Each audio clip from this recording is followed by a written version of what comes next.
नमस्ते। श्री भगवान प्रदान करिथिबा आजिर शिक्षा सचेतनता सहित कौनसी कार्य करिबा हेउछि एक द्वंद्व रहित स्थिति रे कार्य करिबा। एबे आमे जणे भक्तंकर अनुभूति सुनिबा।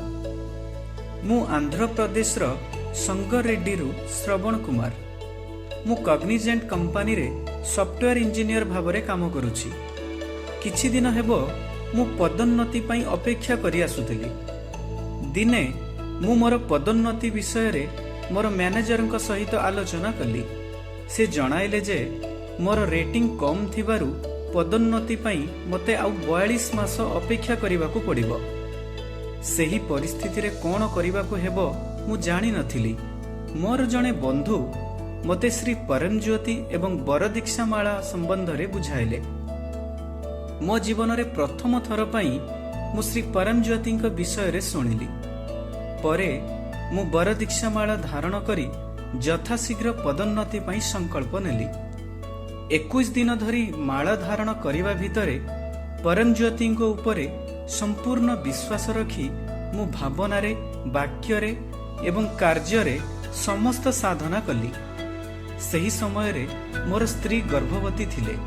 बरदीक्षा माला साधनर द्वितीय सप्ताह रे ईश्वरंकर करुणारु आमे जणे पुत्र एवं जणे कन्याक रूप रे दुईटी जमज संतान को आशीर्वाद रूप रे प्राप्त कलु।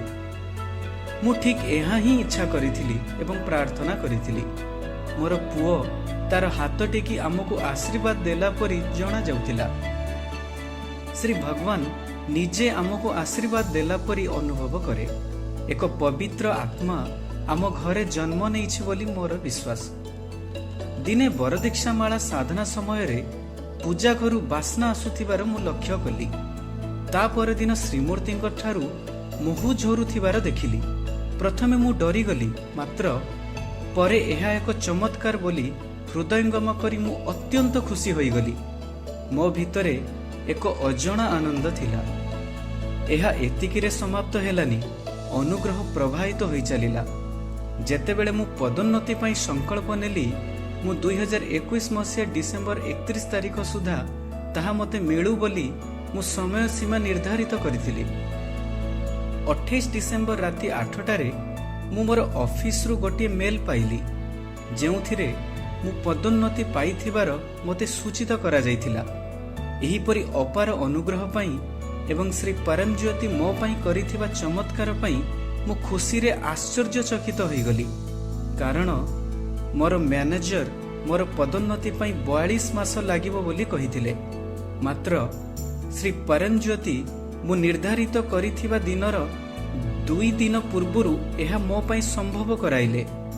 एहा मो जीवनर एक अभूला चमत्कार, जेउथि पई आजीवन मु श्री परमज्योति पाखरे ऋणी।